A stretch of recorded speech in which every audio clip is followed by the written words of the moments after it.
भक्तजनों, आइए जानते हैं उत्पन्ना एकादशी व्रत का महत्व। हिंदू धर्म मानने वालों में उत्पन्ना एकादशी का बहुत ही महत्व है। मान्यता है कि इस व्रत को करने से मनुष्य के सभी पाप नष्ट हो जाते हैं। यही नहीं, जो लोग एकादशी व्रत करने के इच्छुक हैं उन्हें उत्पन्ना एकादशी से ही व्रत की शुरुआत करनी चाहिए। उत्पन्ना एकादशी का महत्व।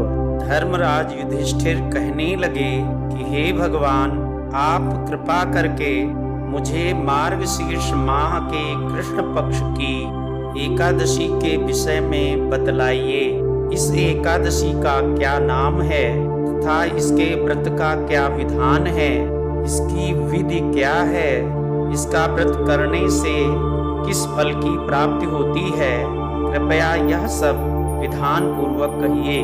भगवान श्री कृष्ण बोले, मार्गशीर्ष माह के कृष्ण पक्ष में आने वाली इस एकादशी को उत्पन्ना एकादशी कहा जाता है।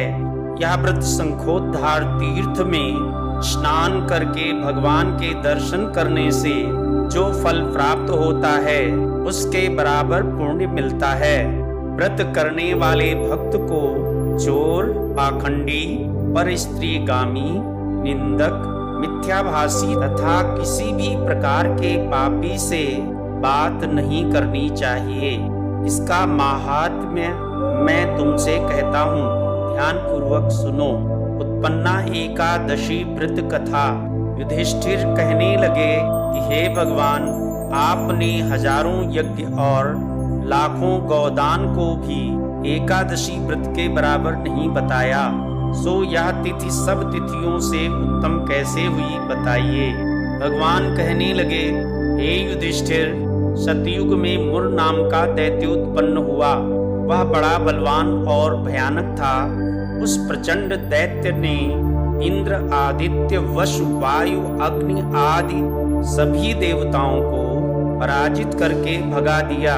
तब इंद्र सहित सभी देवताओं ने भयभीत होकर भगवान शिव से सारा वृत्तांत कहा और बोले, हे कैलाशपति, मुर दैत्य से भयभीत होकर सब देवता मृत्यु लोक में फिर रहे हैं।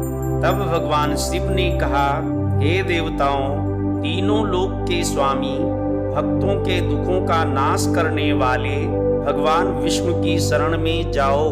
वे ही तुम्हारे दुखों को दूर कर सकते हैं। शिव जी के ऐसे वचन सुनकर सभी देवता क्षीर सागर में पहुँचे।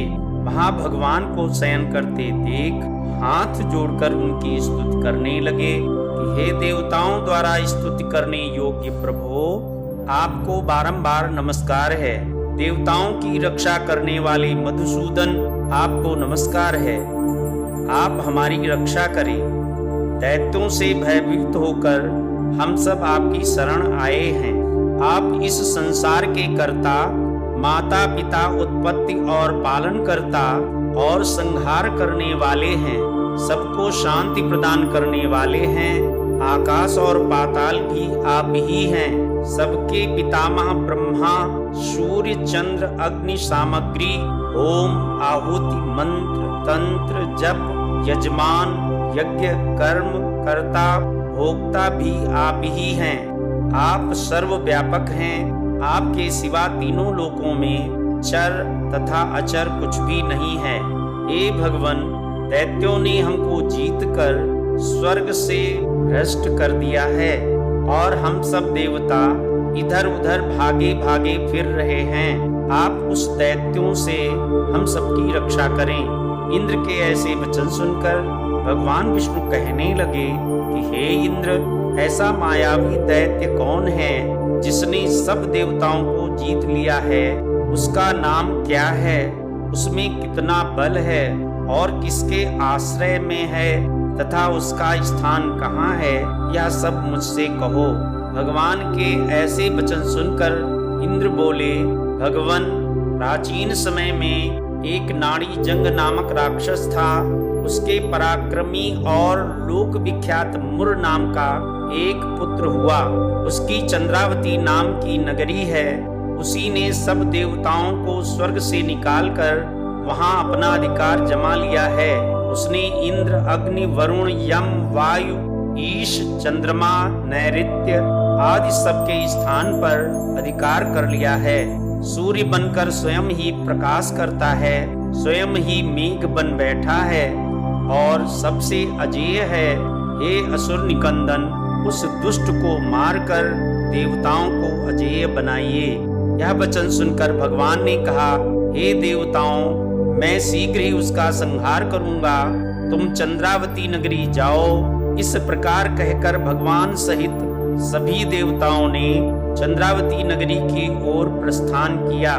उस समय दैत्य मुर सेना सहित युद्ध भूमि में गरज रहा था। उसकी भयानक गर्जना सुनकर सभी देवता भय के मारे चारों ओर भागने लगे। जब स्वयं भगवान रणभूमि में आए तो दैत्य उन पर भी अस्त्र शस्त्र आयुध लेकर दौड़े। भगवान ने उन्हें सर्प के समान अपने बाणों से बींध डाला। बहुत से दैत्य मारे गए, केवल मुर बच रहा। वह अविचल भाव से भगवान के साथ युद्ध करता रहा।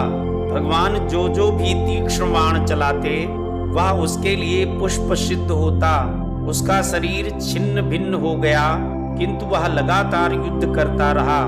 दोनों के बीच मल्ल युद्ध भी हुआ। 10,000 वर्ष तक युद्ध चलता रहा, किंतु मुर नहीं हारा। थककर भगवान बद्रिकाश्रम चले गए। वहां हेमवती नामक सुंदर गुफा थी। उसमें विश्राम करने के लिए भगवान उसके अंदर प्रवेश कर गए। यह गुफा 12 योजन लंबी थी और उसका एक ही द्वार था। विष्णु भगवान यहाँ योग निद्रा की गोद में सो गए। मुर भी पीछे पीछे आ गया और भगवान को सोया देखकर मारने को उद्यत हुआ। तभी भगवान के शरीर से उज्जवल कांतिमय रूप वाली देवी प्रकट हुई। देवी ने राक्षस मुर को ललकारा, युद्ध किया और उसे तत्काल मौत के घाट उतार दिया। श्री हरि जब योग निद्रा की गोद से उठे तो सब बातों को जानकर उस देवी ने कहा कि आपका जन्म एकादशी के दिन हुआ है, अतः आप उत्पन्ना एकादशी के नाम से पूजित होंगी। आपके भक्त वही होंगे जो मेरे भक्त हैं। इति श्री उत्पन्ना एकादशी व्रत